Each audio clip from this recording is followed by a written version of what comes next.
Hello friends की खबर मैं आयुष आपनालोके चाই আছে MLD क्रिएशन रेंगनी चेनेলত सम्प्रचारित হৈ থকা স্বাভিমান ধাৰাবাহিকৰ অনিৰুদ্ধ কোন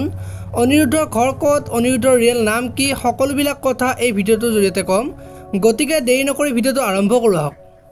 অনিৰুদ্ধৰ প্ৰকৃত নাম হৈছে সুকুমাৰ বৰ্মন অনিৰুদ্ধৰ জন্ম হৈছিল বৰপেটা জিলাৰ আমৰিখোৱা গাঁৱত সুকুমাৰ বৰ্মনৰ শিক্ষাৰ বিষয়ে ক'বলৈ গ'লে আমৰিখোৱা হাইস্কুলৰ পৰা মেট্ৰিকত অৱতীৰ্ণ হৈছিল আৰু খৰক্ষেত্ৰী বাপুজি কলেজৰ পৰা HS আৰু গ্ৰেজুৱেচন কমপ্লিট কৰিছে সুকুমাৰ বৰ্মনৰ পৰিয়ালৰ বিষয়ে ক'বলৈ গ'লে সুকুমাৰ বৰ্মনৰ পৰিয়ালত 6জন সদস্য আছে সুকুমাৰ বৰ্মনৰ লগতে মাক দেউতাক দুজনী ভণ্টি আৰু পত্নী আছে সুকুমাৰ বৰ্মনৰ খাদ্যৰ কথা ক'বলৈ গ'লে সুকুমাৰ বৰ্মনে নিৰামিষ খাদ্য খাই ভাল পায়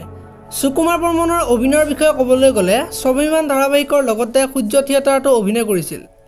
স্বাভিমান ধাৰাবাহিকৰ অনিৰুদ্ধৰ চৰিত্ৰত অভিনয় কৰা সুকুমাৰ বৰ্মনৰ অভিনয় চাই কেনেকুৱা পায় কমেন্ট কৰি জনাব আৰু আপোনালোকে যদি এতিয়ালৈকে ভিডিঅ'টো লাইক কৰা নাই লাইক এটা কৰি দিব আৰু এনেকুৱা ধৰণৰ ভিডিঅ' পাই থাকিবলৈ চেনেলটো সাবস্ক্ৰাইব কৰি বেল আইকন প্ৰেছ কৰি দিব ধন্যবাদ।